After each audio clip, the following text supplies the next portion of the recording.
Good evening, televiewers. You're welcome to Prime on my Media Prime. We are still going to be talking about the National Youth Day celebration that took place on the 11th of February. But this time around, looking at what the youths can do to help themselves, we are asking the question whether Cameroonian youths have been equipped, empowered to face and take on the current challenges facing them, and also to take care of what actually awaits them in the future. We are going to be discussing this very important topic with the panelists who are in the house already. We have been having issues getting through to Mr. Ngwaniam Gaina, who is supposed to be coming in from Kampala in Uganda. We have some technical issues, but we're starting with those with whom we are in the studios now. Dr. Ngwaniam is in the house with us. He is an educationist, he's a politician, and a social entrepreneur. Good evening, Dr. Nick, and welcome. Oh, thank you very much, and good evening to our listeners. Today is a special day, the Valentine Day. So I'm wishing all of you a great Valentine Day. Be sensible in what you are doing, and make sure that you should respect yourself, respect God, and respect all the others around you. Okay. Thanks for this topic. It's a great topic. I've had some media holiday for some time now, okay, but I decided to break that holiday to come and discuss this topic because it's dear to my heart. Okay. We also are in the company of Dr. John Ako. He is a lecturer with some universities across the nation. Good evening and welcome. Yeah, the pleasure is ours, Mr. Leo, once more on my Media Prime to talk the problems affecting Cameroon and why not Africa and the world at large. Considering that we equally have some respectable citizens out of here, it is a pleasure for us to thank all those who have been with Cameroon, thank those who have been making politics and Africa a better place. Okay, we are hoping that the connection between us, especially audio, with Mr. Maina Gana, who is in Kampala, Uganda, is going to be worked out so that he participates in today's edition of the program. Mr. Dr. Yes. Ngwaniam, we are talking about the preparedness of our youths to take on current and future challenge. When you listen, when you watch, you see the Cameroonian youth actually operate. You think that they are on a good footing. What runs through your mind? Thank you very much. In view of this topic and the way you've put it, let us start off by me making a categorical no to say that the youths in Cameroon are not prepared for tomorrow and the day after. They are not prepared for today. They are not prepared for tomorrow and the day after. There is something that is missing, and we need to talk about that. And to say that if we don't take this assignment very seriously, the Chinese are coming back to recolonize us in Cameroon and in Africa. The whites are there. They are more diplomatic. But if they wanted to colonize you, they will recolonize you. They will do so anytime and any day, and you will do nothing about it. And the Chinese are very, very subtle and are coming in and coming through the window. And if you don't know how things function and you just go about drinking and celebrating as we're doing, and not paying attention to some key factors on the ground and trying to know how things function, then you'll be a slave in your own country. Because, you know, when we are talking about slavery in the 18 whatever, the slavery that went on for how many, 400 years, I don't know, in America and other places in Egypt, that was a different ball game altogether. You were just grabbed and taken to go and do the sugarcane farm. But the slavery this time would be, you would own your country, you would own the minerals, you would own the forest, the air and the water. But someone is going to bring better leadership and management techniques and financial management. He's going to bring technology, and he would take over all your resources and take over all your economic production machinery, and not even employ you to work in it. He will choose to give you a penny if he wants, and you'll be a beggar in your own home. That is what is going to happen. And you can see that the Chinese are even taking over the police force in Zambia and in South Africa. It's a bad sign. It's a bad sign. Dr. John Ako, are you also very pessimistic when we talk of the youth of Cameroon owning their future? The youth of Cameroon owning their future, my interest, first of all, was to draft what is behind the National Youth Day. Okay. If really what we call the Youth Day represents the interest of the youth, it was equally proper that the nation Cameroon had an agenda for the youths. Is there any agenda for the nation as far as the youths are concerned? Just look at the composition of the political makeup. Those who rule and administer the policies of this nation, from the National Assembly to the Senate to the Supreme Court, and then you get the central administration, the head of state, the prime minister. Look around the formation of it, the ministers. Is there an agenda for the youth, even at the level of the various political parties? How many parties do oblige the number of youths to participate in elections in or to gain some political offices, or by appointment ministerially? How many, what are the laws that guarantees the future?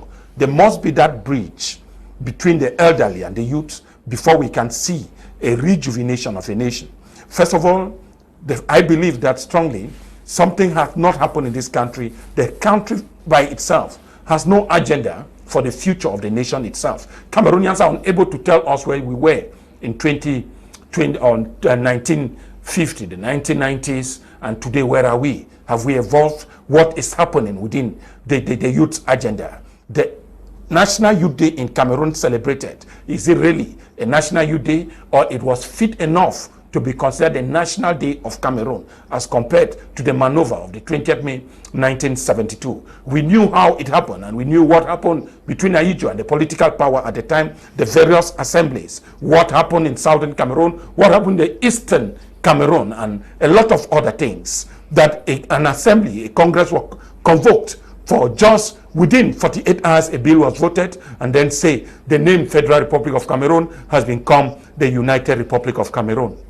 That agenda, meaning it was of the elderly people who changed the nation from the federal structure to the united structure. And we can imagine and we can see the consequences of such a political maneuver, that it has taken us 50 years after the country has been turned into turmoil. The country we used to be proud of, that Cameroon is a land of peace, is today a country teared apart in pieces. And again, we are telling you that the people who are paying the highest price in all the conflicts from the northeast, west, southwest, northwest are still the youths. Is there really a need to protect the youths in this nation? Socially, economically, politically, where do we find the youths? It is a time that the Cameroonian youth occupy more of a propaganda role. We have seen that during the African Nations Cup, that it was time for them to fill the stadium and give an identity to the international community that Cameroon is a better place. And once again, we come back to look at the nature of the health, the infrastructure.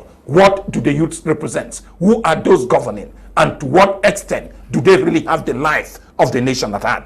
Cameroon is really suffering from a disease of not having an agenda for the way forward of a nation. And so we still believe in our old classmates that we went to school in 1950 that we can do better. And we are just saying that an aging nation may be equally a nation that is drifting to a failure. And when we look at Cameroon 10, 5, 15 years ago, it is not the same Cameroon we have today in 2022, where we decide to sacrifice others for the beneficial of a few. Where we think that in 1972, the present president at age 38 was already a minister. At age 32, he was already a secretary general at the presidency of the republic. A Cameroonian very, very confident that in the next presidential shakeup, in the next ministerial shakeup, that a youth can occupy such a top-ranking position within the present milieu. What has happened to agriculture, where the presidential propaganda is always drifted towards the youth, that it is time for them to occupy the forest, to work the forest, and so the elderly people keep on occupying the big offices in the government.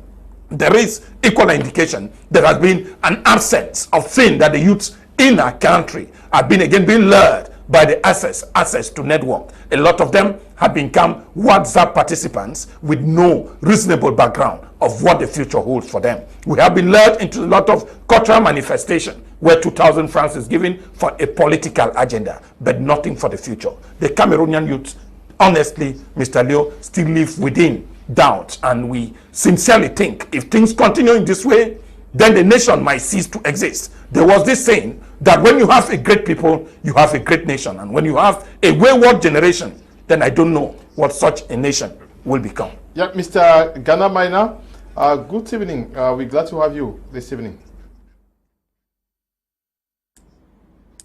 Leo, I cannot hear anything. The network, I don't know. I'm trying to connect, but I can't hear anything.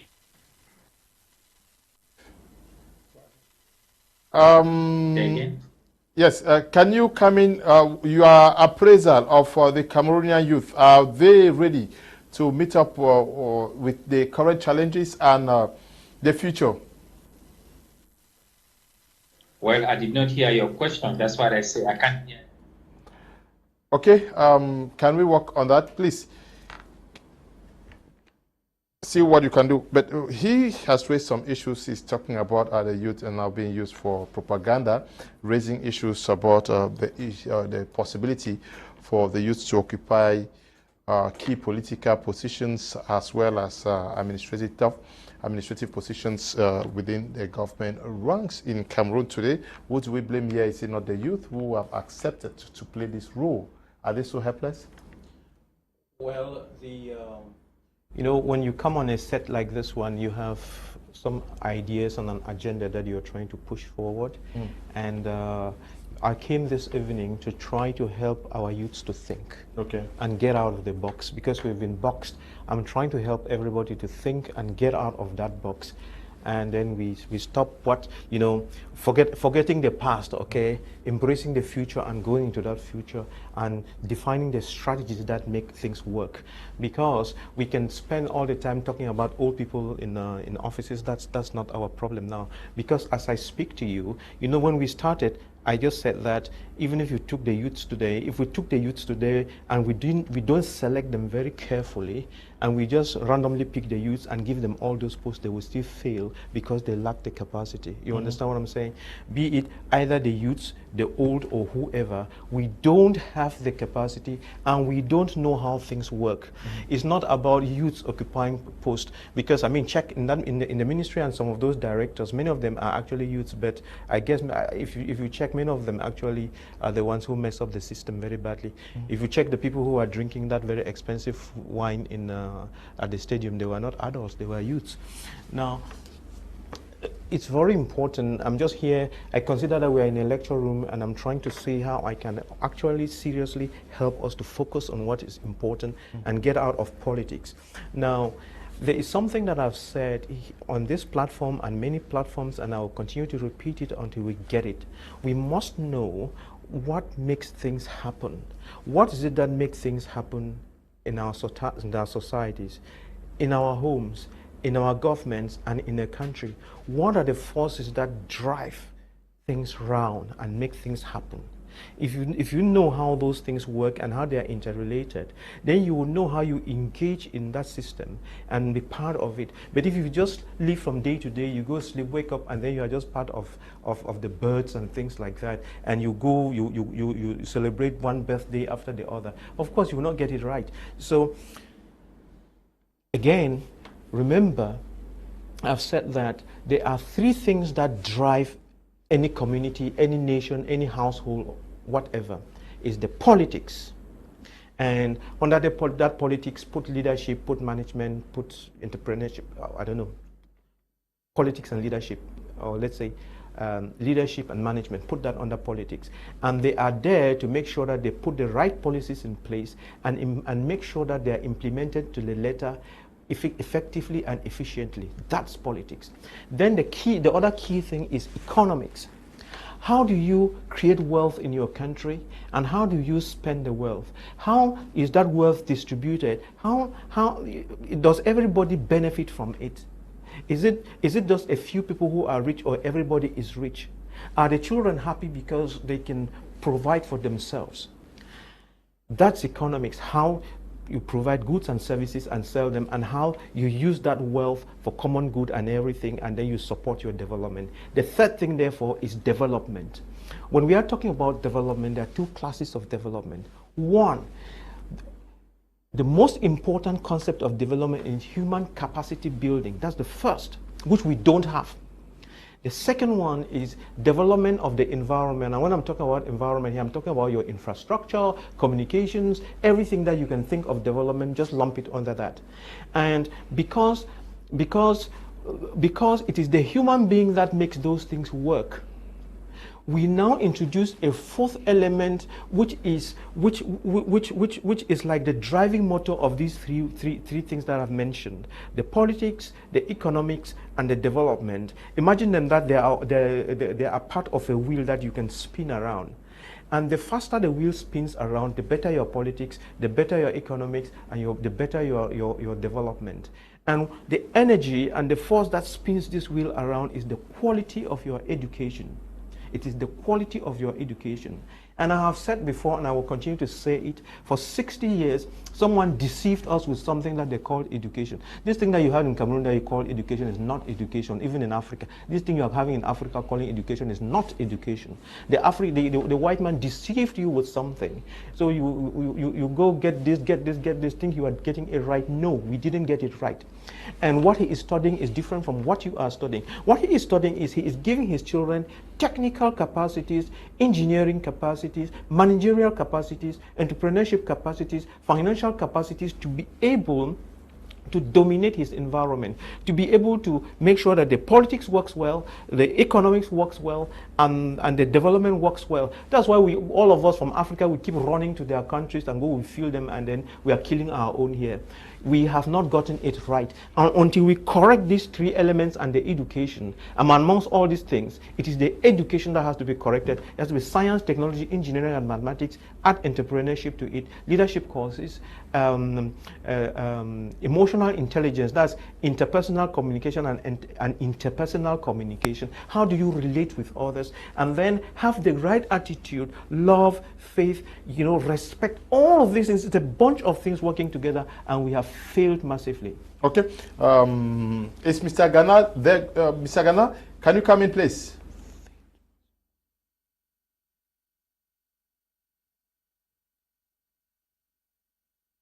Oh, seemingly he's not there. Dr. John Ako, we're talking about the preparedness of the young people in Cameroon to be able to live up to their worries. We know that to succeed today, the world is looking up to solution providers. When you see our youth today in Cameroon, do they see themselves, do they take that posture, or that is taking responsibility for their success or their failures, or they are constantly criticizing, abusing, and not taking responsibility for anything that does not go well with them? Yeah, it is not, we can't say that the Cameroonian youth has been a complaining type. Okay. We should equally agree that a lot of youth have made some remarks and remarkable transformation, even economically, of this particular nation. We should equally believe that even changing the mindset of the youth becomes a state agenda. I was very happy when Dr. Ngwaniam talked of wealth creation. When you want to create wealth, I'm telling you that it's a national agenda for creating wealth. If you look at the history of the United States and China, those nations are reviewing how many billionaires the nation has created. And I'm telling you that it's a state agenda.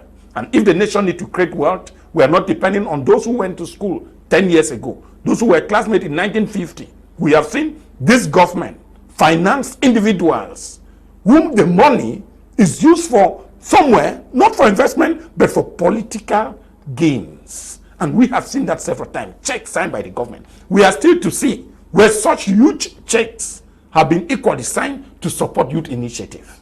This is what we are saying here. If there is a need, I will tell you that we are talking of the Silicon Valley or Silicon Mountain in Boya. I want somebody to think. There was one what we call the XNet phone. This is a Cameroonian-made telephone. And we need to ask what sponsorship these guys receive from the government to push on with their agenda. A lot of other platforms, we are not going maybe to analyze them here. Today, you realize that the government which is thinking that until you surface, the government will not come to your assistance. Francis Ngannou, how he worked hard to turn the image of the nation. We have not seen the government interest behind. The government became so popular when he needed to fight, won the battle, presented the flag and said he's a Cameroonian. This is the government we have. A government that takes glory only when the youths have manifested what they had in them. But then, I still insist, academically, if we need to transform, it is a state agenda. Politically, it is a state agenda, because Dr. Nick will tell me very strongly that in many nations around the world, for the position of parliamentarians, whether you are of which party, the law imposes that within your party, there must be at least 10-15% of youth representatives at the level of the assembly. In Cameroon, it is like a gift. For the few who even succeed to get to assembly, you need to see if they really give them such respect. There was this guy they called Joshua who led the Hong Kong Revolution at age 23. And we try to imagine, how could a country of that nature allow a youth of 23 years to become a political leader? And until he has to win a seat to represent his constituency. Is it possible in my own country to even think of winning a seat? Imagine in a place like Mezam, where you have people who think that the party in the Northwest is their party, and that you is just coming. You have not even invested anything into the party. They talk of investment, financial terms. They don't talk of investment in terms of the brain and the livelihood of the people. This is how we have shocked the nation, believing that the old is better than the youth. This is where Cameroon lives. Yeah, and but who votes? The youths are the ones who vote now. The youths are not voting. I'm just telling you that they have created a lot of inconveniences even at the level of voting. Voting is not a precondition. I mean, getting into elections, once you are a Cameroonian, you are not preconditioned by certain principles that as you register in Douala 5, you are bound to vote there. In a democratic, a biometric electoral system, independent, once you are a Cameroonian, you have the national identity card, which gives you the character of a Cameroonian. And the only thing, everything, your age is on that national identity card. Why then comes out with another procedure that a Cameroonian will only vote if his name is on the electoral list, meaning the owning and holding of the ID card? A lot of youths have failed in this domain, having the passion equally to even stand in front of those queues to produce an electoral card is a problem. So that have been produced, you cannot find them where they were established. There is a lot of inconveniences in the system, and I'm telling you that yes, in every regime, in every system in the world, you will find that group of youths whom people think they spend a lot of time in bars. But I'm telling you that the nation need to give a reason. To equally some nations, we should equally know that things like alcohol has equally been regulated. We control drugs because we know that the character of the youth, they can easily be led into these activities. Some nations have made it even a criminal offense for you to be caught with what we call banger or whatsoever. And so it makes it a capital punishment for that, to keep the population of the youth safe. These are some of the rules within. But when you find such drugs still very ready available in common or open markets, what do you think? There are people who are led by what they need. They need energy, they need courage, and that is a movement at a time. It is not only in Cameroon, even in the most advanced regimes, they have this problem. How do we manage and tackle youth problems? So what you're saying is that the accused, blame and criticize syndrome is not part of the Cameroonian youth? I said they do, but that should not overshadow that the youths in this nation are not contributing. I just call it the example of Francis Ngannou, and that's how he got there. We were not aware, but today I don't think he went as an elderly, an old person. That was his personal initiative, and a lot others represent. I will not talk of Rita or Stella Enonchong. We will not get into that. We know the level at which they have gone. It was not by the nature of the nation. They did that within their own family level. I believe when you achieve, you have to be applauded. Yes, but the nation, to the institution, should be capable of permitting that comfortable, or what you call, Dr. Neil will tell us that there are incubators, that for youth to emerge, it is a national policy where we create centers which are incubators of the next generation. And what do you think Cameroon will look like? That's how you get to places like China. There are certain things youths are not even allowed to do. Even staying online. I believe you will learn that too. That staying online on your phone, the moment you have no business to do, the moment you have inside your number, you have ads. The moment you are online, your internet is shut off. Already telling you that internet becomes a distraction for those who don't have anything to do. So get your life better off. And those who have their business online, with the statistic control, their business keep on flowing because using his phone for that purpose. Have we gotten to this level? The moment you need to protect. These are just measures I said. You protect a youth to create a more vibrant and more productive youth system. Do we have that embedded here? When such centers are even created, we have the youth parliament. Get on. We have the National Youth Council. It becomes a political institution where a lot of those people, the same group of parents and children born to inherit after their parents. So they name them, then the guys, they sit behind. What is there? We don't have anything to talk. And in Cameroon, you should equally know that there's that character that the mouth that eats does not talk. So one of the measures to keep you off is to give you that position. It's a privilege. They tell you that the National Youth Council, who is the president of the National Youth Council? We are here together. You had the opportunity to interview some of them. Ask whether such people were youths, or they are even within the level of the youth, or the reason within the confines of the present economic movement. Do they even understand the implication? I told this nation sometime when former Minister of Communication was so bitter about Facebook, internet, and the rest, and I said, internet, Facebook, WhatsApp, they have come to stay. What a nation should do is to adopt measures to regulate its usage and put people to use it in a more professional manner. Okay, Dr. Nick, I don't know whether the level, the degree of accusing, blaming, and criticizing is same from your perspective. Like he says, I'm talking about Dr. Ako John Ako, but the spirit of meritocracy, has it been imbibed in our young people? I think that's what we are discussing here on Wednesday. We're going to be looking at that, whether people depend on godfatherism to realize their dreams in Cameroon. The way things happen in our nation, we have to revamp everything. Okay. We have to change the operating system, so to speak. If you don't change the operating system, we are going nowhere. And you know that the task now is for emergence in 2035. And if we continue with this mindset and the way of doing business, there will be no 2035. You can be very certain about it. So if 2035 is a target, then we must change the way we perceive things, the way we understand things, the way we make things happen, and so on. If we don't do that, it will just be a pure waste of time. Because we have been programmed and put on the wrong rails. We have to deprogram and move onto a different field of play, where we think differently, where we act differently, and so on. And without that, no one is going to survive. And that said, I've kept on saying, you are concerned about merit. You know, there's no merit in Cameroon. Merit does not exist. Even what you call concours and so on, many of them are fake.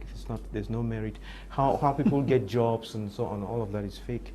You know, we need to come to a place where you get the job by merit. Merit in the sense that you have the technical skills and the technical know-how. Your character is good enough for the job, and that you are effective and efficient, and you have good management and leadership skills. But many of the people who occupy places is just a man no man kind of thing, arrangements and so on. And you know, everybody depends on politics. Just politics from morning to evening, politics. That's why you have 350 political parties. Everybody is just politics, hoping that somehow they would lay hands on the treasure of the nation and walk away with it. But nobody talks. You see, many of these politicians, if you have noticed, many of our politicians, many of our intellectuals, professors and so on, and many people with degrees argue on WhatsApp and so on. You know, they would carry on with a lot of political arguments and these blame games that you are talking about. It's just, I blame you, you blame me, something happens, we blame, but we don't address the issue. And when you actually hold people down to account, to address the issue and find out their own contribution in what is happening. Okay, let's take for instance the burning of the schools in Okoyom. Everybody jointly condemned it. But the question is, who is responsible for it? How did you and I contribute to that burning of the school, either yesterday or today? And what are we going to do to stop that from happening again? So we have to move from the point where we are just condemning and blaming, and move to a point where we sit down and really look at our problems and find out ways and means of solving them, so that we can prevent what is going to happen in the future and make sure that we have a predictable and a good future for ourselves. We have to rebuild everything. The way we are going is not it. And that boils down and comes down to our education, the quality of our education. We go to school, this one you get a degree in this subject, and then you become an old man, and then all you know is you were taught some geography, and beyond that geography, you don't know very much. And I read some books, you know, the cheapest commodity on earth, the cheapest commodity on earth is criticism, cheap criticism, and then advice. If you are busy doing something, you will see 10 people who will show up to advise you. but ask them to show you what they have achieved and done with the advice they're giving you. You will see nothing. So be very careful with people who are always advising you and trying to show you the way. Many of them, it's only 2 out of 100 who might know their way. 98% of them don't know their way. So if you want to take advice or criticism from anybody, and besides the criticism must be, what do you call it, constructive, make sure that the person who is giving you advice is able to show you what they have done with their personal lives, what they have done with their families, what they have done for their community. Most of what people are saying is just Mimbo House talk, and it's very easy to throw banana peelings and rotten eggs at others. Okay. Hi, Mr. Liu, and Dr. Nick and Dr. Aku. I agree with you guys. There is nothing for the youths. If you are blessed to do something for yourself which gives you a national recognition, fine. If not, go to the farm and work your hands in this 21st century. I went through an agricultural institution where all we had was theory and a dead tractor, which we could not even work with in the farms. Now we have farms with no equipment, but tractors are standing in the bushes in Ebolova, but farmers go there and are given medals instead of assistance. Can a medal plow a farm? I am Godwill, writing from Sabo Ngari. Good evening to you, Godwill. Mr. Kum Loenard, our youths don't care about their future. They have in alcohol, drinking beer and whiskey is their hobby. See them celebrating birthdays or of their great grandparents as their leaders is a shame to our youths. They don't even know what you call future. Yes, it's Mimbo, telephone to browse. Come to Bamenda here from mile 2, junction to St. Louis Hospital to mile 5 are all complex drinking houses. Your youths are finished. Okay, Dr. Ako, did you get this from Bamenda? Painting a picture of what our youths are doing today. Is it true? What I would still equally say, that drinking in a bar does not stop a man to be productive. Okay. And if you go again to some of those bars owned in Bamenda, the same individual making analysis have not equally tried to investigate those who own the same bars. If you get to a lot of those bars and snacks in Bamenda, young men own them. And we know very strongly that we are talking about H Club in Douala, and we talk of the other club again. Maybe the name, one of the most... No, yes. Yeah, Jeffobi. Jeffobi. That got burnt. It has been reopened here in Bonamusadi. Good. It is owned by youths. And that is what I'm saying. When you get behind the business, behind the scene, you realize that the same infrastructure you are complaining youths and drinking there are initiative of youths. Yeah, but you have one youth who has that initiative and thousands of them spend time. Yes, not equally that having quality is rare. You cannot have every human being at the same strength. That we should know that. That the moment it comes to investment, Dr. Ngwaniam will confirm that when he was in school, not all of his friends have emerged at the same level, at the same strength. And so we should equally, instead, try to count on the energy of those who have that are conquered to give an example to those who are equally living. Doctor, you just raised the issue that the state has failed to control that is what consumption, but here you're endorsing it. I said not consumption. I said you regulate it. Okay. Oh. You regulate it. Yeah, but I said you do regulate. We can, after the program, we usually sit out here in Bonamusadi. By 11 o'clock, you see the number of young people coming to spend the night. Mr. Leo, yes. One thing in an economy that advances is equally creating room for expenditure. You cannot have an economy grow when people don't spend. Okay. And I'm still telling you that we are even doing nothing. Get to places like Dubai and see how many youth spend money on enjoyment and leisure. And you drinking? will. It depends on the individual, the type of leisure he wish to have. There are people who get on the sea, charter the whole ship, and pass his 2 months on the ship. That is the person's own mind.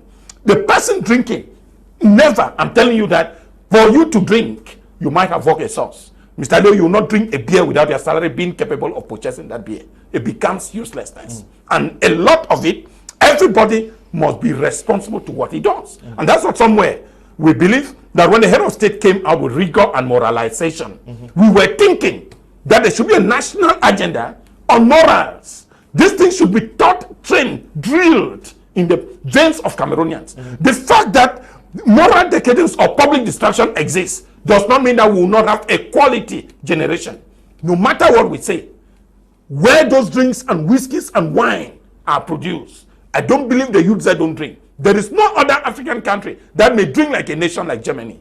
Find out. There is a whole feast, a beer feast exists in some nations, a day reserved for drinking.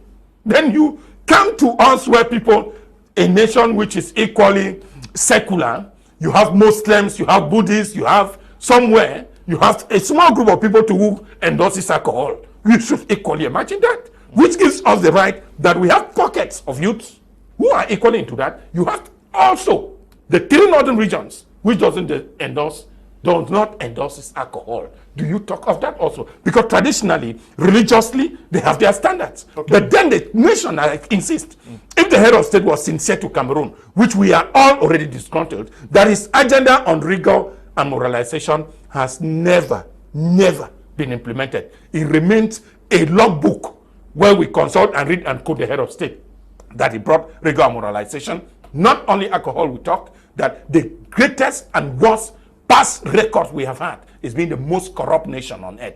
And meaning when you send a child, including your child in your own house, you expect that the 300 francs that have been given to him from the bar as a balance is his money automatically. Not as in the past, when there was that moral responsibility that the balance given to you is your father's money, you give it back. So can we change that? You need all. Today they have included discourse, moral, civic education in school, but we need it to go above academics. Okay. What of those who are not in school? Where do they receive their own lectures? Do we have centers for youth emancipation? Imagine what happened in Nigeria with the national Nigerian youth service, where whatsoever you do, you are sent there again for moral obligation. Whatever your category or whatever background, every youth should be submitted to at least a certified program that we know that he has a brain. In places like Israel, it does exist. Yeah, but can I just say something about the alcohol before we go on? Okay. Yeah, I want to make this contribution on this topic on alcohol so we get it right. You see, everything has a good and a bad side to it. There's nothing that doesn't have 2 faces to it. And, you know, like when Dr. Alko was speaking, he made mention of Germany, and in Germany, the Germans drink like no one else on earth. But when you look just at one aspect, you go away with the wrong impression. But again, when it comes to technology, nobody beats the Germans. And making money and making things happen with enterprises there, with their BMW, Mercedes, and all those kind of things. They are good. So you cannot, a third world country like Cameroon, where you don't even grow the rice that you eat. In the morning, 10 a.m. to 10 a.m. to about 4 p.m., when your youth should be finding out how to grow that rice and fish, they are instead drinking.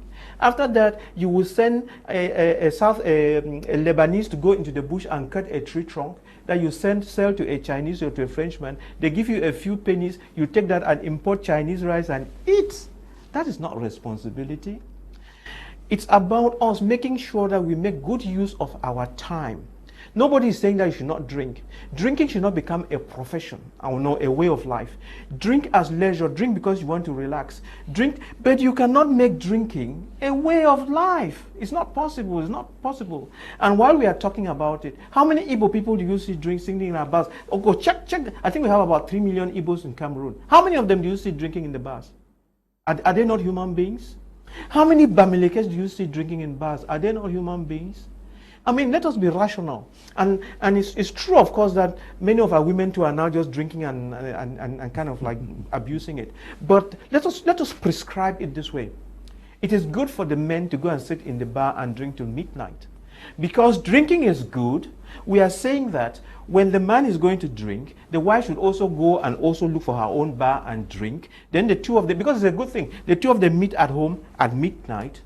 And at that time, they find out whether the children ate or anything happened to them or whatever. If we think that drinking is a way of life, then we should prescribe it and go for it. If it is good for the monkey, it's good for the chimpanzee. Okay. Yes, but we only talked about the drinking without looking at the fact, because the person from Vamenda, his name is Jude. I'm sure Jude, he's also talking about the fact that most of our youth spend the time on browsing on telephone. And because are they quite knowledgeable? Are they not also ignorant? Because you spend most of your time on browsing. It supposes that you are doing research. How knowledgeable, how skillful, what information do we gather from these phones? Exactly. One of the things I would tell you that at times too, just browsing is developing skills. Okay.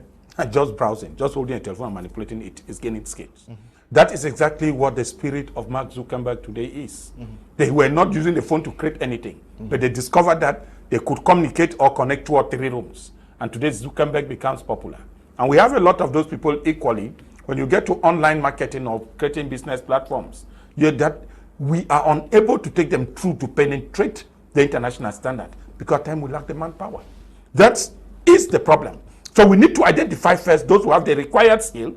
Using a telephone is not evil, but the purpose for which you use it is where the problem is. And so if we have a conscious time, yes, now a lot of programs are coming in with e-learning, e-marketing, e-business platforms, e-conferences, and can we drill people in this domain? How you can host a school on e-platforms without necessarily having a classroom? Can you own campuses like we see a lot of campuses in the United States, that they have campuses online, but you don't see any administrative building in Atlanta or California? This is where we should be drilling. If we look at that as an impetus, imagine how many talent, how many people we are going to identify that will have a lot of schools. That means in places like South Korea, where one of the recommendations for you to go to school is that your child must have a tablet. Will you stop those children from being permanently with their tablet? Meaning books or hardware materials are no longer recommended. It is passing the generation to another level. This is a national policy, that a tablet is part of your instrument. And then the student care not again about bags. You imagine a child going to class 6 in Cameroon and carrying a bag throughout 9 months in school. You feel, I think, at times, you feel pity for that child, carrying all the books inside the bag. And a child that uses a tablet in school, at times they drop in school, at times one assignment has given, they are allowed to go with their tablets in their house. Mr. Leo, meaning if such policies become an impetus here, it will not be wrong. So for you find no problem with our youth? That is what I said. I said the instructions, the plugging, the programming. The moment you discover that a particular aspect of life is getting to be immune in the people, you innovate it and let it become useful to the people. No. That's what we are saying. What you say is what ought to operate. Is that what the that is using? What is not. That's what means that who then defines the way forward on how you get people involved on platforms. But that's exactly my question. Yeah, that is what I'm saying, that somewhere you will tell me that we should not blame the state. Because when academic system puts all agenda online, every child will be forced to do what? To get online. And so seeing a child with a phone will be their research. They will do their research. Can I say something about it? Respond to calls, answer the assignment, drop it online. We have tried that, like the school where we are. During COVID, classes were given online, and children were accepted to send the assignments online, corrected by an online program. That gives us some lectures were given online. So that is it. Can I say something about internet and education and the use of all these platforms? Now, it's a very good tool for learning and for training, but we have a lot of impediments in our community. Okay. The first thing, you and I are in Yaoundé and in Douala, and we still have a lot of problems with connectivity. That's the bandwidths are poor. Then there's no, there's electricity is epileptic. We have to be charging these things, and even the little bandwidth that you get is very expensive. And we tried to use it during the COVID period. We were on a platform trying to use it to teach many of our children. And we are blaming them for not being online. In a class of about 50, you would have about 1/3 of the children who are connected, and along the way, many would drop for one reason or the other. And I myself, trying to use the phone, I realized that when you are streaming, it uses so much bandwidth, and that damn thing is so expensive. Like I've said, number one, it's very expensive. Number two, the connectivity is even so poor. And at the end of the day, it's not cost effective at all. So this is a very good way of teaching children. But like Dr. Ako was saying, is the responsibility of the government to make sure that internet is available everywhere, and that it is cheap, and that there's enough electricity to power our systems. That said, you know, you cannot, I don't know how many children in Cameroon can afford Android systems for education and computers. So we must keep in mind that there is a good fraction of our children coming from the hinterlands, coming from poor homes and so on, who cannot afford these tools. And even when you have them as an adult, I have these things, but you cannot read a whole lesson on the phone. I mean, it's not practicable. You've got to open it on a good computer screen to be able to read it. Even then, there's no way you can read a whole novel or a textbook on a screen. It's not possible. You still have to have your textbook that you are reading, and then you are underlining and you are writing on it and so on. The studying, reading on internet or whatever is a good tool. It is complementary, but should not be the basis or the only thing. Otherwise, it cannot work. Because even if you go to America, and where they have the best of internet and all those places, they still have books, and books still have their places. And more often than not, again, a lot of children are distracted with these things. And the whole issue turns around self-discipline, proper home, proper upbringing in homes. And when we have homes where children are not monitored, we are not coached and so on, where a child does whatever they want, it becomes very, very chaotic. So you have to have, you know, self-discipline. The internet has to be, the bandwidth has to be there, available and cheap. And then there should be electricity to power the systems. That said, the internet and all that goes with it complements the physical books. They work together hand in hand. Okay. This one says, good evening. Mr. Liu, your programs are always enriching. God bless you. Please, I have a worry. In my new division, senior division officers and division officers have their private checkpoints on all the highways. A Cock Road. Where are we going to, Mr. Liu? That information cannot be confirmed. I'm in Douala, so there's no way I can confirm that information that you're giving. Good evening. Mr. Liu, youths have no say in Cameroon as far as our grandparents are still in power. It will only take the grace of God for youths to have a bright future in Cameroon. Pang Felix, writing from Yaoundé. Good evening. Mr. Liu, I agree with Dr. Nick that there is nothing in Cameroon like merit. Everything now is connection and politics.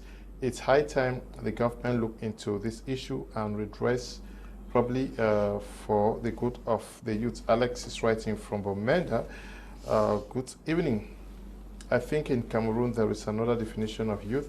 Youth always look for ways to cope in the present and future challenge, but the problem is that the country is not prepared for the youth. Maureen is writing from Bomenda. Good evening to you, Maureen.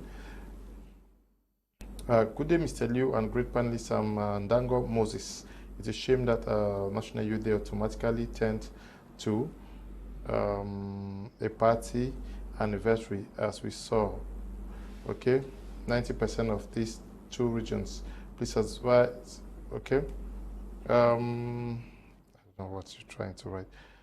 The message is not too clear. But Dr. Nick, I want us to look at what is happening out there. We are talking at a period where Cameroon spoke so much about second generation agriculture.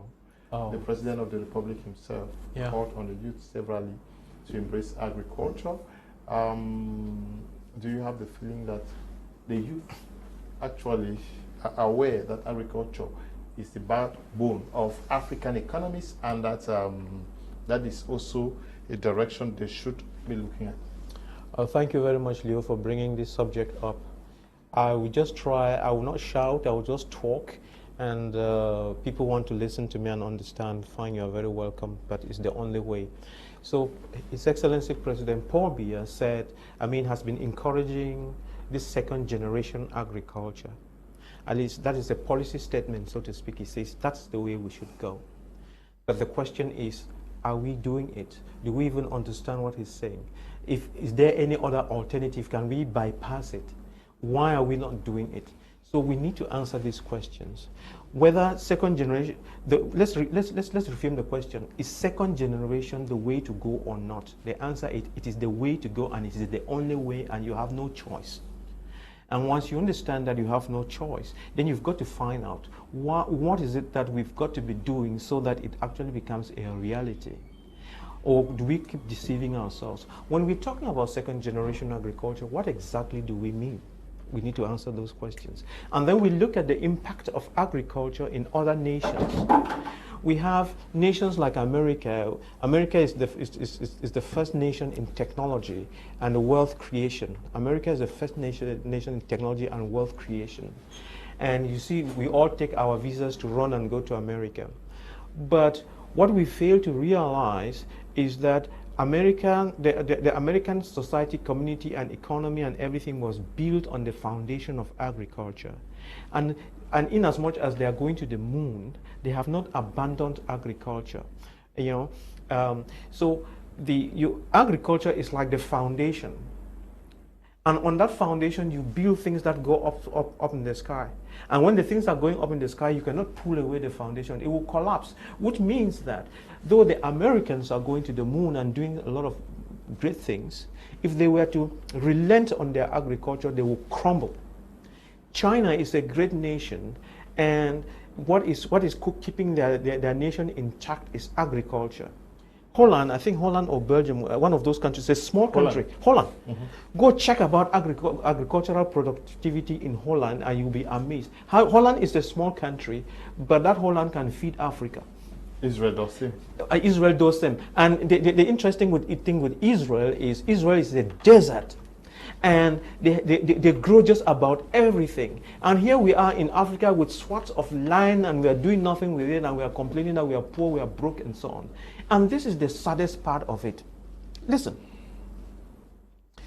Africa has about 1.4 billion people, and China 1.6. I don't know. I hope I've not invested the thing. But the population of Africa is almost about the population of China. But the Chinese are able to feed themselves and then grow enough to feed all of Africa. What a shame. And let's take a country like Cameroon. We spend about 300 billion every year importing food, rice, fish, champagne, water, drinking water sometimes, and some stupid things like that, wines. But the question is, why can't we teach our own youths, our own children, to be able to be productive? Food production, and when we are talking about food production, we are talking about crop production and animal production. Then we are talking about food transformation and packaging, because food transformation and packaging reduces post-harvest losses. And then when you do it right, you can also export to other countries. You can harvest some crops when they are in abundance, and then you process them so that you eat them off season. It's like during the mango season. Okay, we can grow so much mangoes all over the whole place of different varieties, harvest them, process them, and keep them, so that for the 9 months in the month where there are no mangoes on the trees, we have mangoes. So we can do these things. That is where the problem is. And whether we like it or not, second generation agriculture is what we are going to do. Yeah, but and that second agriculture, Mr. Liu, it is the agriculture that is backed up by technology. That's what it means. It's not the agriculture, and you were talking about youth not engaging in it. When we are talking about that second agriculture, my dear people, let us get it straight. We are not talking about agriculture that we should go and do it the way our parents did it. That's why we have added the word second generation. Because if we were first generation agriculture, I will not do it. Because it's backbreaking for nothing. And our children don't want to do it, because when you are telling them about the agriculture, they don't understand the difference. We are talking about second generation agriculture, where you use technology, where you use machines, and then you use your head to make things happen. It is not the back-breaking thing. It's not about cutlass and hoe. It's about machines, using technology to grow, make things happen. That is the bottom line. Yeah, but this second generation agriculture, it requires heavy machinery. It also requires large expanse of land. I know before Dr. Ako comes in, because this is something that I've been trying to push to the youth. Dr. Ako, just spare me. And those of you who are tired of my voice, but let me just get to those youths. Now, it's a great question, and I just want to develop it. You are saying that it needs land. Do we lack land? We have more land than Holland. You are saying that it needs equipment and it's expensive. A Chinese tractor costs 6 million francs. I mean, we had tractors and we abandoned them in a bolo where they were rotting out there. Still there. Yeah. Oh, are they still there? They're still there. I don't know. I hear that some people took some and locked them in their garages. But even when we are talking about those machines, you know, you can think of a big tractor, but they have made smaller units of those tractors that you could use to till your land. So it's about a combined effect using the combined knowledge in animal production and crop production and doing a composite kind of thing. And how do you grow the animals? It's not that when you are growing crops, you must only grow crops. When you are growing animals, you must only grow animals. Try to see here, you marry the two together.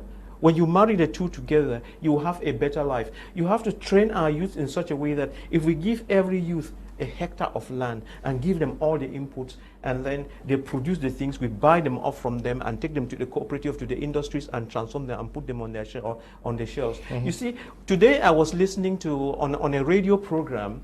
You see, the cost of bread has gone up, and the problem is that the wheat is expensive, and I don't know why, but the truth about is we can grow wheat in Cameroon. Why are we not growing the wheat?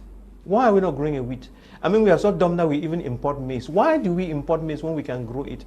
So the problem is with our lack of strategy, is with our lack of technology, and it's only the second generation agriculture, if we effectively put it in place, that it would help. We cannot fail to put it in place and say that machines are expensive. Machines are expensive, but we spend the money to pay for the Chinese, and by buying Chinese food and French food and from wherever, what we are doing is we are exporting jobs to those places, and that's why we have violence in Cameroon. The youth have no money, the youth have no future, and so on. We have to look for strategies and stop these complaints, or we look for strategies of making these things happen, because as long as you don't help make your youth productive and useful, there will be violence. It's very important. See, if we can look for strategies of making sure that instead of buying Chinese rice for 300 billion every year, we make our youths grow that rice here so they earn themselves 300 billions a year.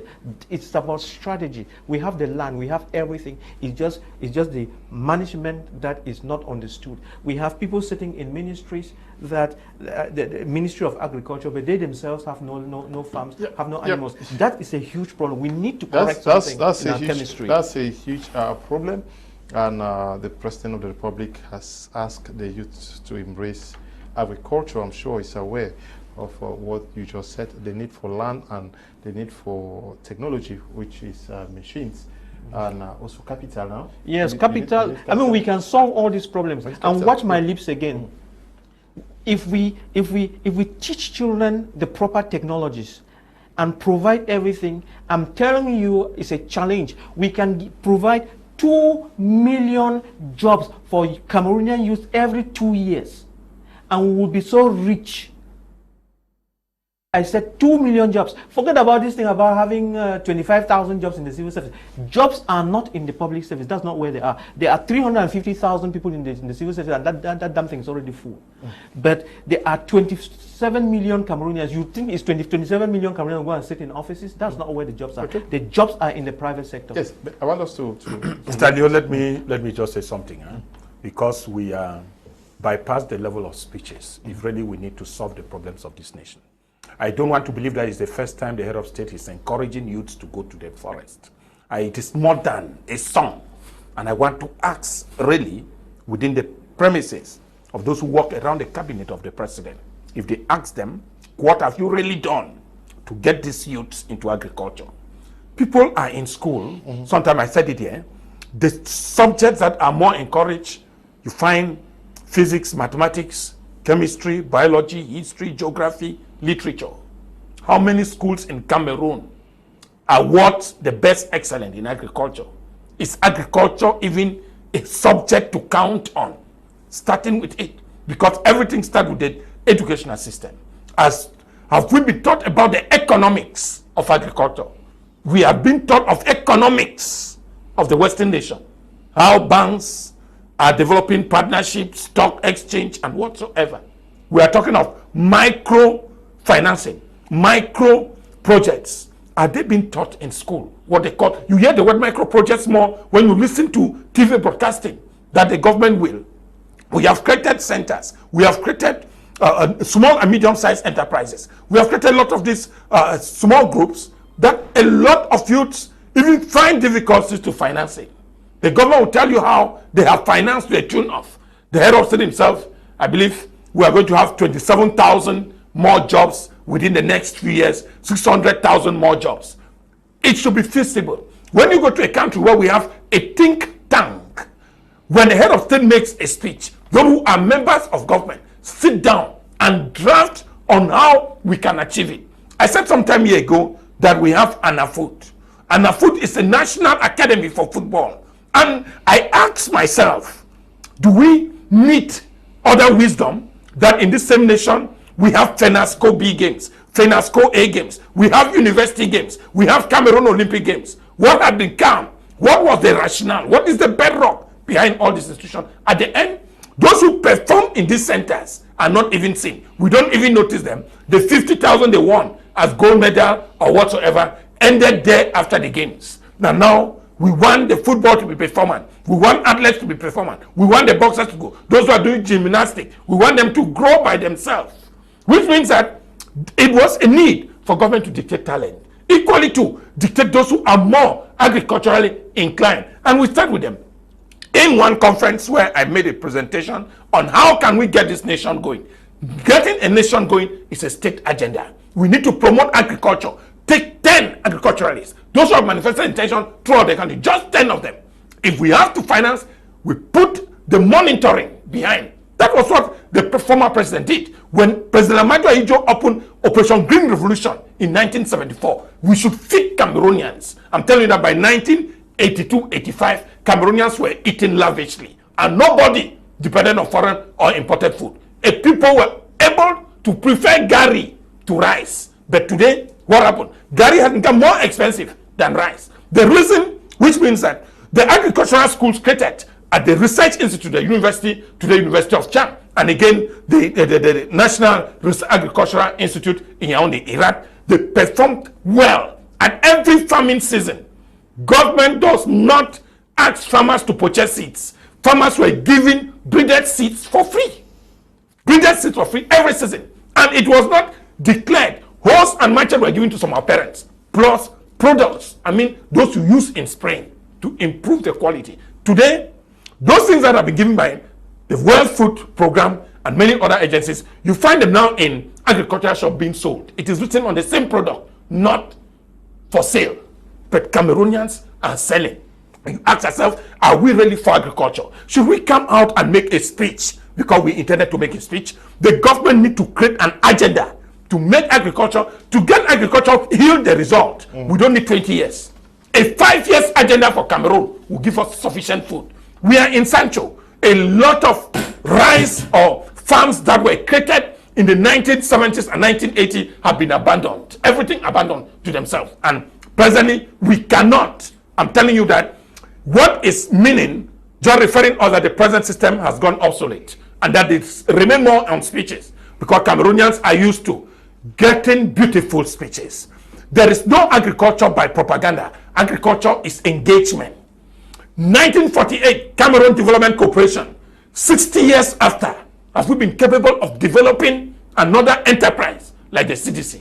What has happened? Where have we gone wrong? With a lot of forest reserves, Dr. Nick said, we cannot be doubting the land of more. Cameroon is still developing. A lot of land. Get to the south region, get to the east region. You realize that a lot of land is not even occupied. They are virgin land. Land that since God created man, nobody has trespassed to even harvest a leaf. Such land still exists in Cameroon. We don't have a problem, but I'm telling you that when you have a leaning nation, when you have a leaning leadership that does not ask for accountability, leadership that is not responsible, then the end result is that we'll end up accusing and shifting our responsibility to others. If agriculture needs to develop, if we accept it, Dr. Lee was saying, Germany did not just create it in the air. We have been seeing farmers going on strike in the streets of Belgium and France.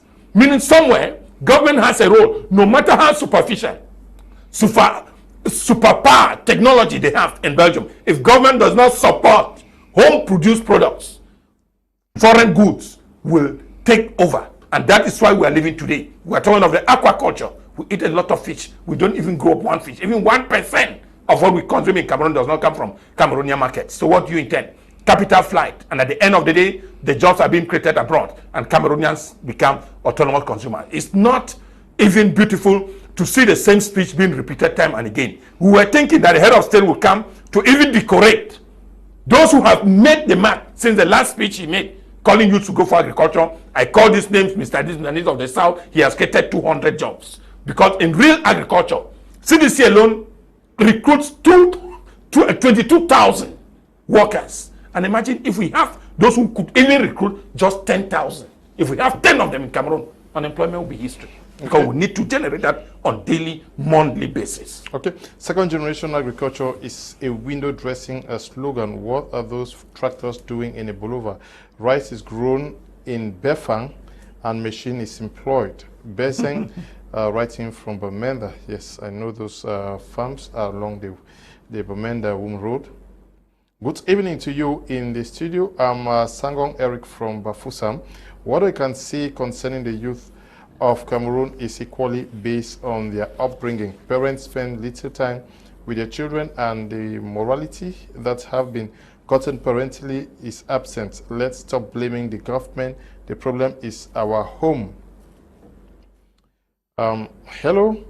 Good evening, sir. I want to talk on the rate of drinking here in Bamenda. It's becoming unbearable. And it's funny because we don't know where the money is coming from. Children spend their time in beer parlors instead of school. A child at the age of 17 will stand in a beer parlor and order a bottle of wine for 250,000 francs. This is the second person raising concerns about the drinking habits in drinking habits in Bamenda. Good evening, Mr. Kum. Youth in Cameroon don't have any future. How can you explain to me that Bello Buba Maigari is still working for this government? The president said youth should engage in agriculture. So after my degree in power system engineering, I should engage in agriculture. What a country. Is Joseph writing from Douala? Yes, you could still be doing what you're doing and you open up a farm somewhere. Yes, youth in Cameroon have abandoned agriculture. Now they are all based on the internet and such. Seka is writing from Mutengene. Good evening to you, Seka. I want to take one last and then we continue. This one says, good evening, Mr. Kum. The nation Cameroon is being built on Enam. All youth in Cameroon want to go to Enam. Mr. Buinda Pius writing from Douala. My question to you now goes with what Mr. Buinda just raised, which has to do with are we preparing our Cameroonian youth for the private or the public sector, where we know that actually real worth can only be gotten from the private sector? Thank you very much. I will just be rephrasing what you have said, and then just so that people get it right. Let's take a country like Cameroon with 25 to 27 million people. The way it's structured, it doesn't matter which country, be it in Africa, take America, whatever, there are only two areas in which people can work or contribute to a nation. You either work as a civil servant or you work in the private sector. You could still work as a civil servant and you have one leg in the private sector. And when we are talking about the civil service, we are referring to those group of people who are responsible for the government and who make sure that the government apparatus works, who are responsible for the politics, the policy, who provide, who see to it that the common goods are provided for the people. By common goods, I mean electricity, good roads, good air, good environment, all these things, good education. And when we take a country again like Cameroon, The civil service has got 350,000 workers, and the seams are breaking. By that I mean that we cannot recruit more into that civil service. It's full. And the question is, how are 25 million Cameroonians going to survive if they don't go into the public service? That's the question we should ask. But the stupid thing that we've done over the years was to think that the civil service was the alpha and the omega. And the few people who were in the civil service and had the power did not have that mental capacity to be able to understand the fact that even though they were civil servants, the private sector was more important than what they were doing. They were overtaken by their egos and self-pride. I'm a civil servant, and you gave yourself names. I'm a doctor, I'm a teacher, I'm a soldier, I'm a senior divisional officer, I'm a governor, I am this. Those labels. And they threw a lot of power around and got everyone else to think that life started and ended with them. And most of these people are salary earners. And of course, at the beginning they could survive, but these days you see that the salary from the private, from the civil service and people who are working, those salaries are small and can't get people to survive. And that's why, you know, for many civil servants to be able to pay the rents and run their families and do what they're supposed to do, corruption has stepped up. So the civil service is good, but the civil service is not the alpha and the omega. The real place where things happen is the private sector. And to be in the private sector and make it happen, you've got to learn the tricks and the techniques, or what makes the private sector move. Which means you have to have the right education, you have to have a creative and productive capacities, you have to have entrepreneurial capacities, and you have to have communication capacities. You know, you have to understand yourself, understand others, and you have to create a system where you produce goods and services and you sell to each other. The rest of the population is your market. And how do you develop?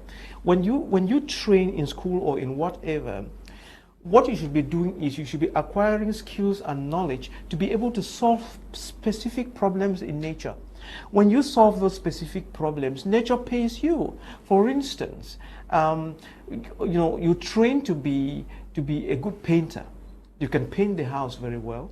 You train to be someone who is able to put tiles and very beautifully on houses. You train to be a builder. You train to be able to lay water pipes. You train to be a great electrician. You train to be able to build roads. You train to be able to build dams and bridges and so on. You train to be able to make aeroplanes.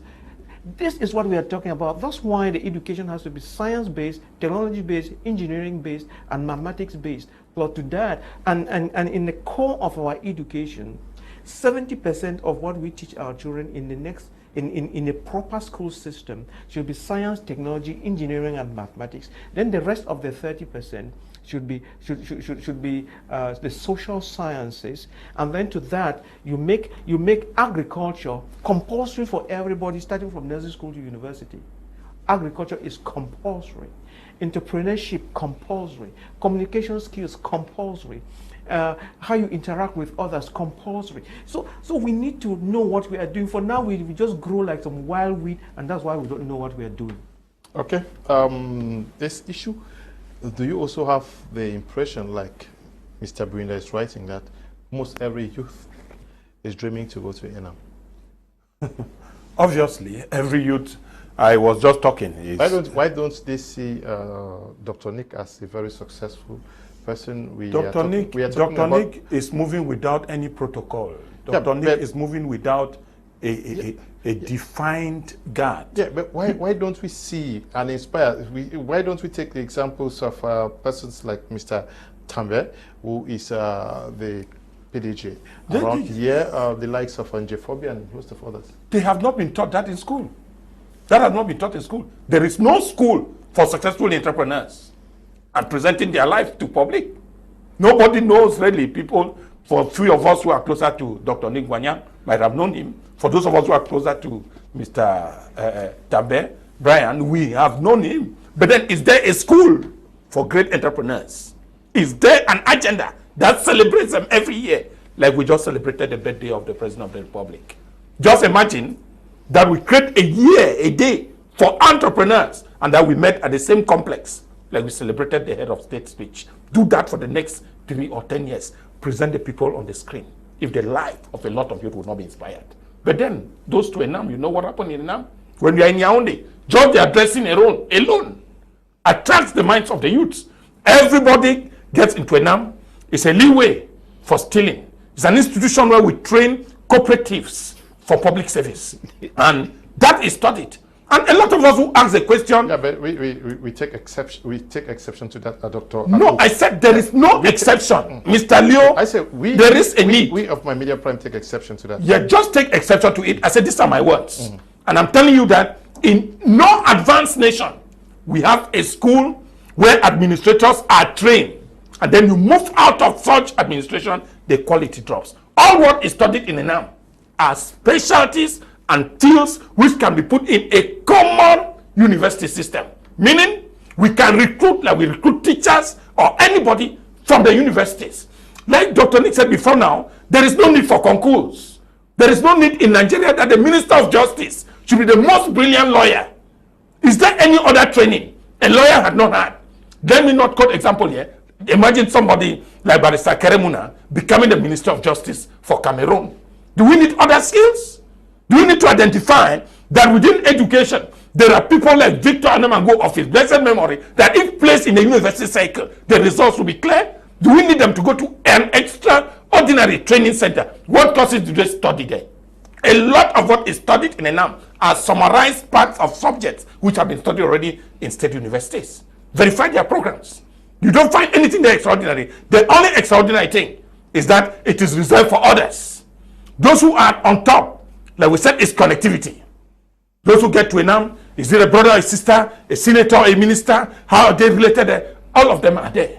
Yes, you can find some good ones today. That one of the schools that has downgraded meritocracy in the place of mediocrates is the school of Enam. That one we cannot be taken off. If the youths need to play a role, some of us have said that it is clear, but we equally understand that Enam is a colonial institution created by the French administration to give its identity in Cameroon, and that it can never be done as it is done in Nigeria. In Nigeria, there is no school for administration. If you want to study administration, choose the area concerned in your university, own and earn a certificate in that domain. If the university, the state launches recruitment tomorrow, you will be recruited there in that very domain with the same qualification. We need to get into files of students who was more successful. That's what we talk about meritocracy. How do you explain that somebody did literature and is today administrator in Enam? Who are we training? That even in the level of the ministries, somebody did medicine. He is today in charge of agriculture. You find somebody who is controlling public works without a ground embedded in civil engineering. What quality do you want to produce? So those are some of the things I believe that we need to even overhaul the system. I spoke to somebody, I said, if we become the leaders of the next Cameroon, there is a need to scrape out schools like Enam, carry all the specialties there and send them to the university. Everybody should be given equal right, and that everybody was born equal in dignity and in right, including the right to own and work certain offices. You are there to serve a nation. There must be that particular capacity to contain everybody. But if there is cessation, okay, fine. But we are saying that there is a problem. Because we know we have been in school. We know those who are Enam. We know those who have validated Enam. We know those who have validated 7 times and have never succeeded to get in. Yeah, but no, so we need to get into it. Are you saying that you've not found very good, competent persons? No, that's what I said. There are some few who have succeeded too. But then it becomes so funny. We know people who have passed Enam without necessarily even participating in any of the trainings. Okay. And what I'm saying here is, Mr. Leo, honestly, within the youth agenda, we should be capable of encouraging what we want. Okay. How many entrepreneurs do we read in Cameroon as we read the ministers? How many entrepreneurs do we present to the public? If you want to inspire, just imagine what football come and gone. What are we talking about? Abubakar.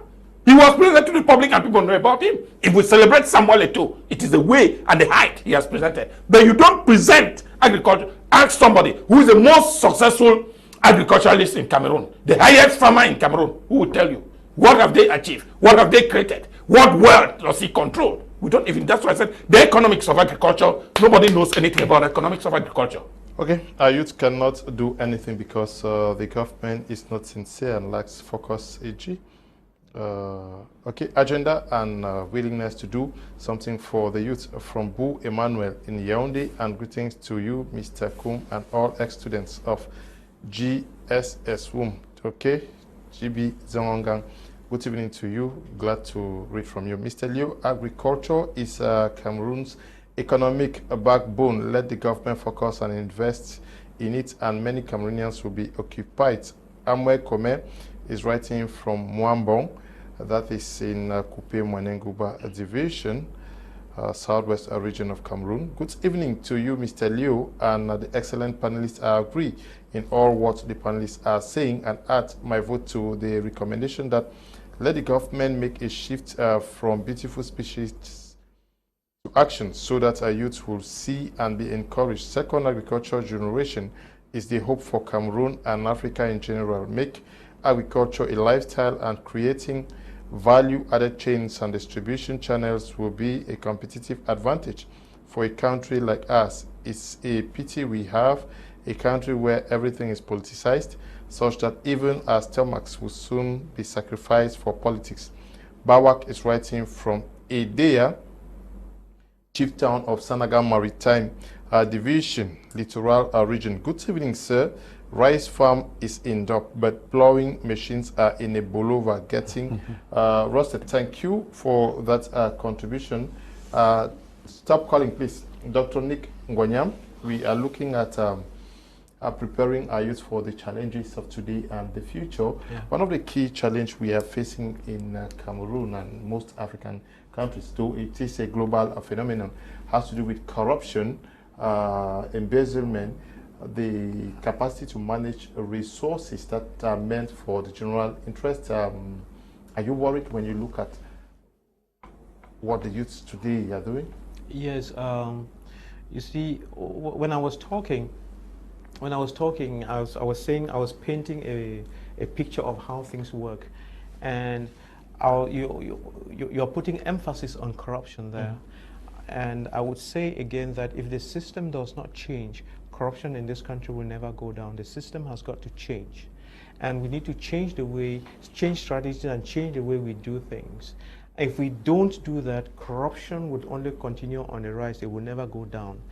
And for corruption to go down, we must go out of the box, change the educational system so that children are able to survive without direct influence of government. It's very important. So that a child who is proactive and knows how to solve problems is capable of surviving anywhere in the nation because they have got the right skills and because the environment is conducive for what he is doing.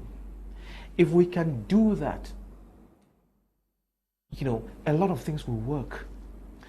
But as long as we still think that it's only the civil service that can employ us, you know, then we have this thing, this demand and supply thing that comes from economics. You know, when the supply is limited, the supply of jobs in the civil service and other private sector areas is limited.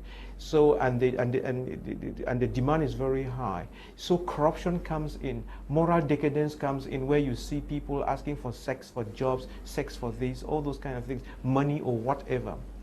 To break that cycle, we need to put capacities into the hands of the youths and make sure that we put a control mechanism where people who are supposed to exercise some control or open doors for children or for whoever, if they're going to use that power to try to twist people, they are brought to the light and punished severely.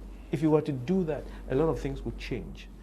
So if we don't change our educational system, if we don't put technology and savoir-faire and capacity to solve problems in the hands of our children, if we don't bring in a lot of industries and industrialize, if we don't get to the point where we stop importing food, and then we have to get to that point where we stop importing food products, and we become exporters of food products. We have to get to a point where we stop importing things and start manufacturing things ourselves and selling. When we get to that point, we'll be generating so much wealth for everybody that corruption will trickle down. But if you don't change these wealth creating mechanisms, if you just don't change the way we earn and spend, if we still think that we can just run around and run after football, go to the bars, drink, and not doing anything serious and concrete that is productive, corruption will never end and violence will never end. Things will only get worse. Yeah, but you are looking at the system. Don't you think that the parents themselves have a responsibility to teach their students? Don't you think the system of education also has something to do? Yes, the parents have something to contribute. But let's say that, like you are trying to bring it out, it's a collective effort. Mm-hmm. You know, how we help our children, how the country becomes tomorrow is not a one-man show. Mm-hmm. I think it's a tripod, so to speak. One leg is nature. What has nature given to us? Mm-hmm. The other leg is the government. And then this other leg is the people. By the people, I mean children and parents and everybody. How do we work together with what nature has given us to get what we want? And we rightly said that the government has got a role in creating an enabling environment for parents, children, and everybody to be able to operate properly. And part of that environment should be a proper educational system, mm-hmm. and proper ways of doing business. And all these bottlenecks should be taken off the tracks of people, so that if a child is growing and has a vision to build an helicopter, then nothing should stop him from building an helicopter. Okay. So once we create that kind of a system and make sure it is working, it will be well. Yeah, but don't you think that the youth also need to be disciplined, and the discipline should be seen from the elderly? That is a system that is put in place that clearly, squarely disciplines acts of corruption and also others. If you were to be growing up and see persons who are effectively disciplined, sanctioned for this, to some extent it's going to play a deterring one of the things which we have said, sometimes acts, people always talk of children juvenile delinquency. Mm-hmm. I have equally had the courage to tell people that there is what we call adult delinquency. Yeah. A child should be capable of emulating what is good around him. Mm-hmm. You cannot be preaching justice and you practice injustice, and you think such a child knows already that embedded in injustice there's more benefit than living a life of justice. If we are within a system, now we know that you have a minister who is up there and the son is an SD already, that the minister who is at the defense, the son is already a colonel in another place. Does it give us an idea of really living? That is why in Cameroon they tell you that a few have been chosen. And so those of us who are not chosen, we are away. One thing I was thinking when Dr. Nick said, until change will come, nothing reasonable will come. I was thinking that Dr. Nick is going to fire his candidate as the president of the CBDM party to create change after 40 years. No. But I realized that he delved into agriculture or changing educational system and all the like. Because I have said, being in school in 1950 and implementing those principles in 2022 really is too long a period. That is why in advanced democracies, there is a little time. 4 years, renewable ones, 8 years. Give another new brain. Let's see how the nation works. And we can see that nations with more alternate governance has a better way forward. Nigeria just took over us after the series of coup d'etats and went into alternate democracy. We can see where they are. We can learn from Ghana. We can learn that from Kenya. We have example to take from Tanzania. Is that the same level? Type the most wealthiest African nation to the most successful. You find this nation I have called Ethiopia, that we thought they were begging food from us. Get to Addis Ababa, you'll be surprised. Are these people really hungry people? Are they not better off than we are? Obviously, they are better off. What has happened and what is happening here? If we had sent food to Europe, South Korea, India, Israel, Indonesians and Vietnamese came to CDC in the year 70, took agricultural knowledge, went to their nation. Indonesia is a world exporter of red oil. Cameroon is leaning to borrow red oil now from neighboring countries. What has happened? Where have we lost it? Can we pick it over? Yes, we can pick it over, but at times not necessarily with the present regime. We need a change of thought. We need a change of mindset. We need a new leadership that can give that hope. Yeah, people will believe in that. Yeah, you're talking about leadership. I'm talking about instilling that. That is, you know, it's admiration of the change. The spirit of discipline, so that our resources are not stolen. When you talk of discipline, this is what I said. We'll come back to what the head of state told us: rigor and moralization. But you remember, we asked, arrest those who are stealing. The head of state asked Cameroonians who sung les preuves. Yeah, but we were surprised. I'm telling you that when a system is constructed to fail, you find some laxity in governance. The law must meet its full course. We are here with you.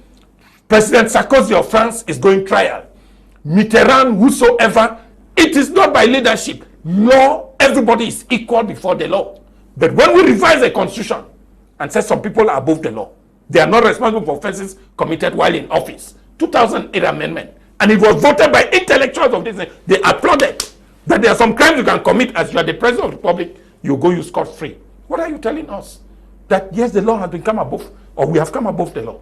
One of the things, I'm telling you that discipline also insisted in school. A lot of parents have developed the habit that they shout at their child in school, you tie a line, and you attack the teacher in the school compound.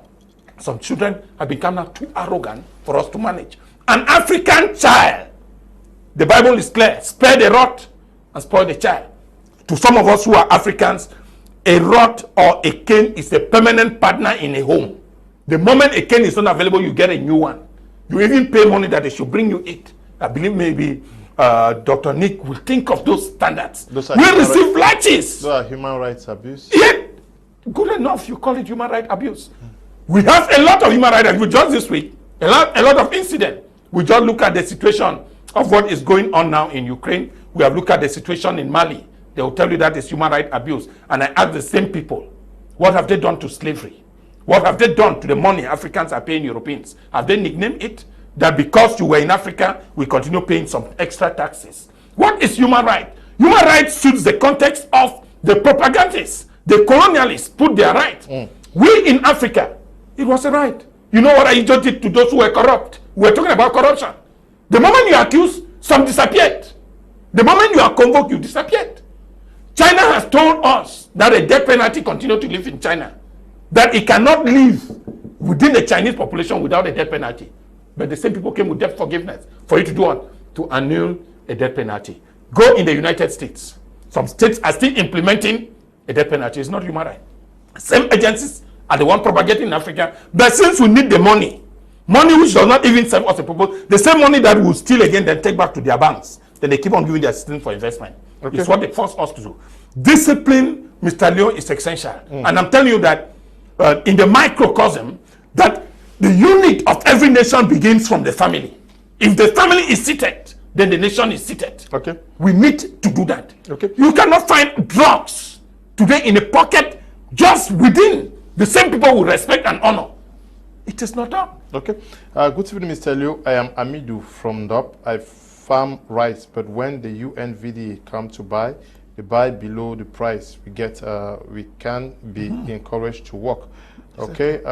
Yes, we need a system that actually can guarantee. Yeah.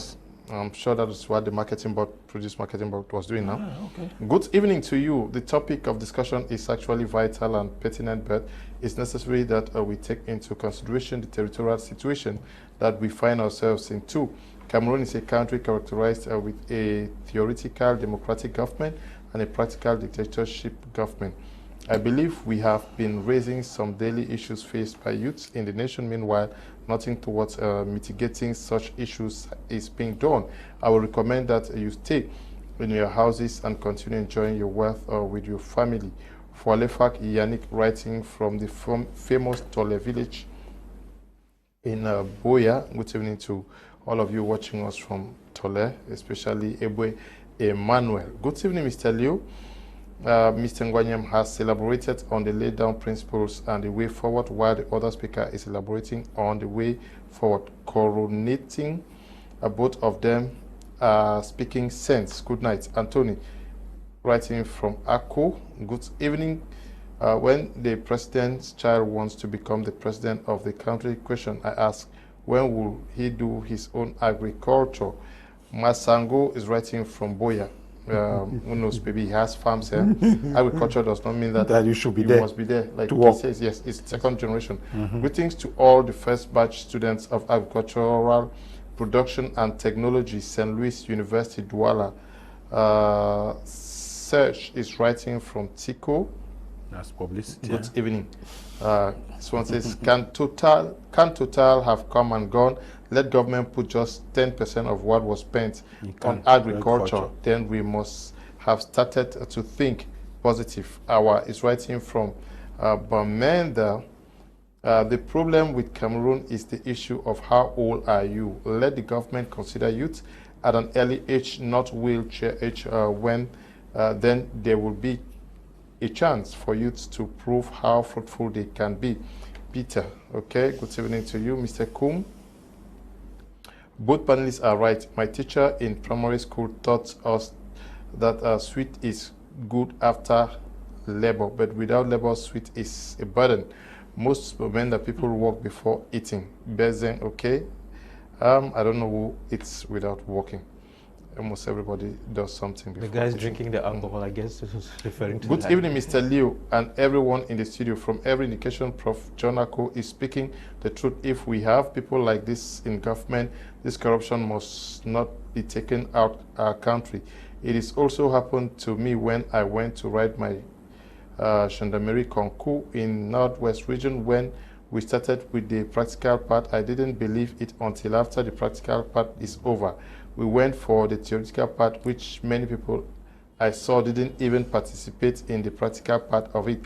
Some even went to Yaoundé without seeing the stadium with their eyes. Those who consider pass in the test were even shorter than me. They said that they need men 1.74 and women 1.6 meters, but I have 1.6 meters, and the person who consider 1.57 passed the test without participating in the theoretical practical part of it. If we continue like this, we are not going to solve this problem. You see old people occupying big positions in government, but when you ask them what is it, and they will tell you it's the nature of the country. Thank you, Augustine.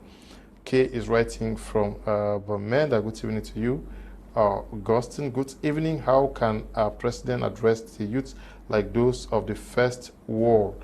Nkeng Valentine writing from Menji. I don't know how the guys of the First War. You mean it spoke to you guys like Americans? Good evening, Mr. Leo. Please, I wish to ask, is ENAM still existing in France? Also, Mr. Leo, I'm a taxi driver in Bamenda. Mr. Leo, I'm also a student in Yuba. But do you know that the type of corruption is alarming? I have all my books and qualifications to run a taxi in Bamenda, and I don't carry overload in my car. But do you know this men in uniform, after checking my taxi books, will tell me, no, I know the chop books that I must give them 1,000 francs or 500 francs. It's sad situation. Many persons have written to complain about that. Good evening, Mr. Liu, and happy Valentine's Day to all. Special greetings to the fine brains. Kudos to the two doctors. The youths are more prepared to take the relay baton of leadership, but what should be done is good institutions for them to respect and follow. If that is not done, then the blame game will keep on. Stop calling, please. On the gallery. Okay, Daisy writing from. Okay, Molombe Hans is writing from Boya. Daisy from Kumba says, good evening, Mr. Liu, and to everyone missing out. Okay, you see NAO is messing you guys out there in Kumba. Dr. Nick Ngwaniam, Yeah. We are talking about the spirit of meritocracy and whether people actually love the private sector. How do we get young people to understand the value Of the private sector? Yes, of the private sector, especially talking about entrepreneurship. It's very important. It's very, very important. Where do I begin? But before I get lost in remind me if I forget your question. I mean, your question is centered around meritocracy. And how do we get our youths, to go into entrepreneurship and so on. I want to follow up on the thread that Dr. Ako was developing here, to bring in some input on self-discipline. It's very, very important what I have to say. Let me start off by saying that, you can go to school, graduate, and have a PhD or whatever, and some people even have 2 or 3 PhDs or 3 or 4 masters, that kind of thing. Have as many PhDs and masters as you want in anything. Watch my lips. Whatever you studied and the certificates amounts only to 25% of your success. Never forget that. You can be the brightest person, scoring A's and the first, but truly the real thing that makes you succeed in life is your attitude or your character, and that amounts to 75% of your success. Never forget that. When you forget that your success depends 75% on your character and attitude, you will get it wrong. For the whole time we have spent this evening, if you can even just remember this, then you are on a good foot. Know that your character is what you do when nobody is watching you. That is your true character. And so if you keep doing things in the dark thinking that you're hiding, you don't hide from the spirit world. You will not go too far. If you cheat and do things, you will not go too far. So if you truly want to succeed, make sure you watch your character and your attitude. Work on it. It's very important. And again, about 10, 12 years ago, His Eminent Christian Cardinal Tumi of blessed memory visited us in St. Louis and spoke to me and my students and staff. And he gave us 6 criteria that we must depend on or we must practice if we want to succeed. And I just want to say them here. He said, number 1, if you want to succeed, you must like work. You must like work. Number 2, you must like work that is well done. That's the spirit of excellence, not cut and nail. It doesn't matter whether people are watching you or someone paid you. Make sure that whatever you do, you aim for excellence. Number 3, have self-discipline. There is nothing you're going to do if you don't have self-discipline. You're not going to go any far. You won't go far. Number 4, you must be honest. Another word for honest means you are truthful. Another way to put it, it means you are trustworthy. People can trust you. You see, when you are going to succeed in business or whatever, there is no way business can thrive in the absence of trust. Because you are going to take goods from other people and you will not be able to pay all, and they will give you goods and say, go sell them or whatever and pay later or something. There must be an element of trust. If there's no element of trust in the world, it cannot function. And then number 5, you must pray. You must pray to God for revelation and wisdom. Without wisdom of God, without that creative knowledge, you are not going to succeed. God reveals things to you for free. And He will help you and guide your path and your hands and your brain. And number 6, we must respect Mother Earth. Mother Earth is the environment. If you don't respect the environment and you abuse the environment, it will come after you. You will pay for it. Now your merit. I know we are running out of time. Yeah. Merit just means that the child or the person who has the intellectual and the intellectual and the skills capacity to do things and has the right attitude should get what is his or hers. Don't use corruption or switch things around and twist and put the good ones about and give the opportunities to the crooked. Okay. Good evening, Mr. Liu. I'm Aiden VF watching from Halifax, Canada. I always find time to follow your program, even when I am at work. I love your program. Continue to do this great work, and God bless you. Thank you very much, Aiden, always watching the programs. God bless you guys. I don't know why the government don't have good advisors like you. The government says there are funding programs, but a common farmer will have to compile a whole office of documents at the expense of farm to be wheelbarrow. The top officials steal money and keep in foreign banks, which would be better to create farms, and that will help reduce unemployment. Okay, God will writing there. Hello crew, the government is doing nothing to promote agriculture. How can you explain that the bag of fertilizer is sold at 35,000 francs and we are talking about second generation agriculture? Tar Julius Latte is writing from Bachenga. Okay, a very sad situation there. Good evening, Mr. Liu. I really want to appreciate you and the panelists for the constant awareness you raise on your TV. The problem is corrupt nature in which Cameroonians are buried into. Mr. Asanji is writing from Bomenda. Good evening to you.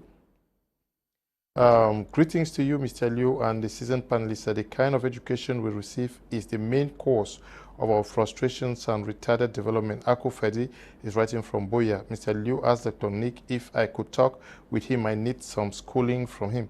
Thanks. Yes, just ask for his number. After the program, I'll send it to you. Good evening, Mr. Liu, and all in the studio. I just enjoy hearing the discussions on drugs. All what comes in my mind is my boss, principal, takes weed, life on super spot. Okay, Derv is right from Mr. J. Okay, we are out of time. Thank you for coming, Dr. Ako. Yeah, the pleasure is ours. Mr. Liu is equally an opportunity for us to inform Cameroonians that a better nation lies in the hands of the youths. Okay. And that if we can integrate youth in policy and decision making, the better for the nation. Good evening to the crack team of panelists. Dr. John Ako is one big fat fine brain we need always. How I wish everyone is taking notes. Song Derek writing from Bonaberry. Good evening to you. Derek, good evening, sir. I like the program. Our greatest problem is the educational system. Can you imagine? I was posted to teach in a technical school which is purely the French system, of which I cannot express myself in that language. Okay. Good evening, Mr. Liu, and to the panelists. What we have to know about Cameroon is that the private sector have been frustrated with high taxes by the state itself to make citizens depend on civil service so that all people can remain in power. Yusimbom Suleimanu, writing from Ngwaniam. Thank you for coming, Dr. Nick Ngwaniam. Oh, thank you very much. I just want to thank everybody who has taken enough time to listen to us and to continue to say that what we've been saying here is not a joking matter, and our education must change whether we like it or not. We must go for second generation agriculture. We must make merit. Merit will come and stay, and there are a lot of things that need to be revamped, otherwise we're dead people. And don't forget that the Chinese are around to recolonize us. Okay, we want to thank you all who took time off to watch this edition of the program. Tomorrow we're going to be talking love, focusing on Valentine's Day celebration. Many of you are seated in different angles now watching us with your loved ones. We know that this day has caused a lot of problems for other persons, and it's also an opportunity for many persons to commit sin in the name of celebrating love. We're going to be looking at what Valentine's Day is all about and how it should be celebrated, if at all it has any meaning. We want to say thank you to you guys, especially to the production team. Stay blessed. Bye-bye.